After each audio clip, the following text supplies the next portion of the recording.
An independent FDA advisory panel meets today and tomorrow to talk about COVID-19 booster shots. One issue on the agenda, mixing and matching vaccines. There is a new study out with new test data showing people who got one dose of Johnson & Johnson might be better off getting the other vaccines as a booster.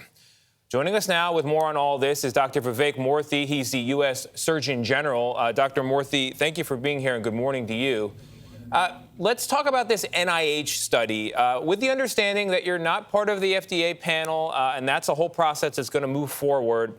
People are curious what the results of the NIH study tell them about whether Johnson & Johnson is worth getting a second shot of. Well, good morning to you as well, Tony. And the data that is being reported on, this is the kind of data that the FDA is going to be considering in the advisory committee over the next few days. I would be cautious about it interpreting on its own right now, because what the FDA is going to look at is a few things, including the quality of the data itself. And that quality really has to do with the sample size. It has to do with the strength of the data. They're also going to look at the fact that some of this is laboratory data, which concerns antibody levels, versus clinical data, which is about outcomes. And they'll put that together ultimately in a recommendation that they make.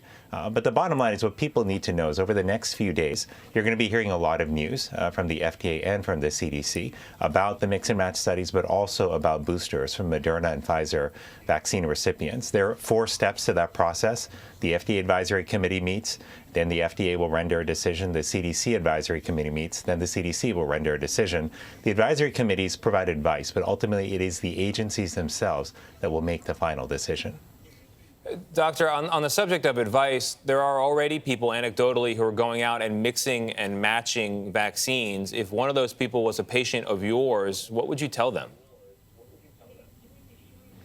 What I would tell them is, number one, sometimes you've got to make individualized decisions in consultation with your healthcare provider. But we should generally, whenever we can, try to follow the advice of the FDA and the CDC here, because they are looking at the totality of the data. And they're looking not just at efficacy, is this actually working, but they're looking at safety as well.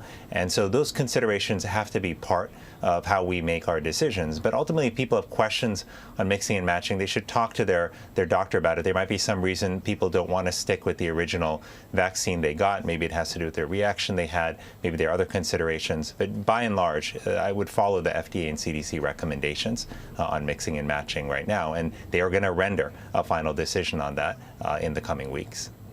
Dr. Murthy, if we're seeing COVID cases, hospitalizations, and deaths go down, has the worst been behind us?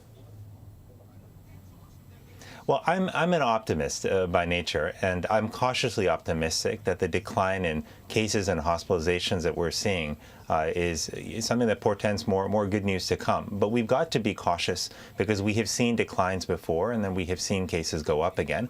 One thing we've learned, though, over this past experience, particularly with the Delta wave that we've had over the past weeks, is that the vaccines have been remarkably effective at keeping people out of the hospital and saving their lives. We have to take that lesson and build on it and ensure that we take the weeks and months ahead to vaccinate as quickly as possible the over 65 million people who remain unvaccinated. That is our surest pathway to ending the pandemic and ultimately saving lives.